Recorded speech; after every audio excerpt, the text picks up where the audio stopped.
Posting Kapital belum sampai sana karena AI-nya belum dikembangkan.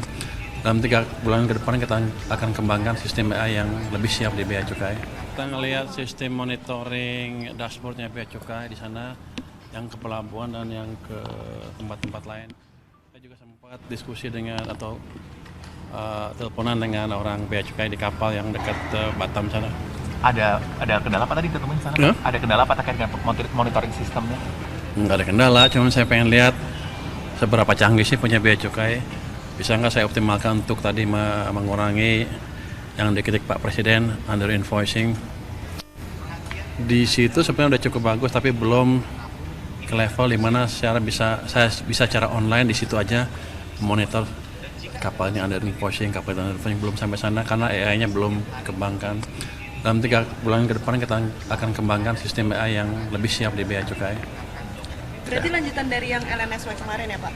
Ya, Integrasi. di LNSP kan nanti akan kita buat think tank untuk perdagangan, dan ini kata kita bentuk tim berisi 10 orang yang jago-jago di sana, ada mathematician segala macam untuk memastikan bahwa nanti mereka bisa menganalisa kebocoran perdagangan kalau ada. Ini lanjutannya, saya akan perkuat semua LNSW, Bea Cukai, nanti juga pajak juga sama. Jadi itu bukan gejala normal kan? Lagi nonton Pak. Kenapa tuh Pak? Nonton apa Pak? Itu pedagang. Nggak tahu, sengaja bunyi sendiri. Jadi kita akan perkuat itu, pajak juga semua nanti. Pada dasarnya kita akan perkuat sistem penerimaan kita dari monitoring dari ujung ke ujung. Nanti kedepannya sih dari command center saya harusnya bisa lihat kapal di pelabuhan lagi ngapain, isinya apa, ininya apa. Jadi akan kita buat sistem yang terkoneksi betul di sana nanti. Oh, tadi katanya belum bagus di sana. Ada target untuk supaya di sana bagus kapan, Pak? Kalau sampai AI bisa mulai menganalisa 3 bulan ke depan sudah. Tapi kalau sampai sistem yang betul-betul terintegrasi, di situ saya bisa lihat kapal di pelabuhan langsung, sepertinya perlu panjang lagi. Saya targetkan setahun sudah lengkap semua.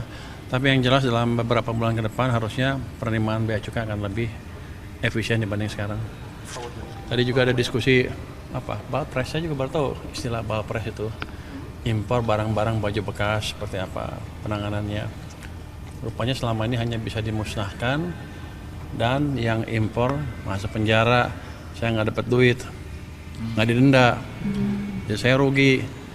Cuman ngeluarin ongkos untuk memusnahkan barang itu, tambah ngasih makan orang-orang yang di penjara itu. Pak, berarti nanti Jadi sekarang kita rubah di mana kita harus bisa denda orang itu juga. Pak, berarti dari sistem dan perbaikan itu akan mampu juga memonitoring untuk terkait pencegahan Balpres masuk lebih banyak ke Indo, Pak? Harusnya ya. Pak, kalau misalnya Dan sekiranya sepertinya mereka udah tahu, kita udah tahu pemain siapa aja. Harusnya saya lupa tadi kalau ada yang pernah Balpres saya akan blacklist, nggak boleh impor barang lagi. Pak, tadi terkait Cortex kan katanya seminggu akan sudah bisa dipakai itu. Nanti hari Jumat saya umumkan. Kan sekarang belum, Pak, kalau kan sebulan kan jatuhnya Jumat kalau nggak salah. Nanti saya umumkan seberapa bagus. Pak, Ini udah jalan terus sih, udah bagus. Pak, kalau Balpres tadi nggak boleh impor lagi, berarti Senin tutup dong, Pak? Pasar Senen maksudnya. Oh enggak, nanti kan diisi dengan barang-barang dalam negeri. Tapi artinya barang-barang impor bekas itu nggak ada lagi yang kayak pakaian bekas itu di Senin. Padahal Pasti. itu ada Gini UMKM kan, kecil juga yang dimanfaatkan. lo pengen menghidupkan UMKM ilegal, bukan itu tujuan kita. Kita tujuannya menghidupkan UMKM yang legal yang juga bisa menciptakan tenaga kerja di penyerapan, di sisi produksi di sini. Jadi kita ingin hidupkan lagi produsen tekstil dalam negeri. Pak, Saya biasanya yang kemarin itu nanti setelah diskusi dengan OJK saya umumkan. Pak, hambatan usaha Pak, ini ada keluhan dari pelaku usaha micil mereka, ada event-event mereka, khususnya event pemerintah yang belum dibayar. Salah satunya itu dari event PON ke 2021 di Papua. Nah ini gimana Pak, bendahara negara Pak menanggapinya Pak?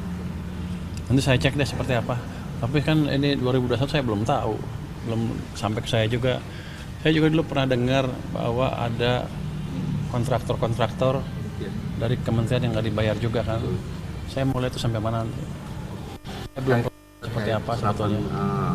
Keuangan yang ada di perbankan Pak, mereka juga mengeluhkan meskipun uangnya ada, tapi mereka kesulitan mengaksesnya Pak, terkait syarat untuk agunannya gitu Pak. Gimana Pak? Itu kan normal, itu bisnis normal dari perbankan kan.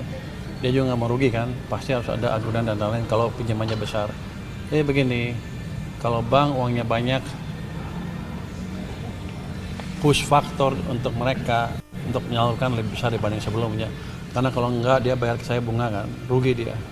Dia akan cari keseimbangan yang pas saya pikir. Tapi kalau emang nggak ada agunan sama sekali, ya nggak bisa untuk pinjaman normal ya, kecuali kur ya. Jadi saya serahkan ke banknya sendiri seperti apa. Mereka akan menentukan resiko dari pinjaman yang mereka berikan. Jadi saya pakai kemampuan bank untuk menilai kredit supaya penyalurnya seaman mungkin. Pak Purbayo Ya. udah ketahuan belum kendala BLT di pos? Belum. Makasih ya, kita mau ketemu. Terima kasih Pak.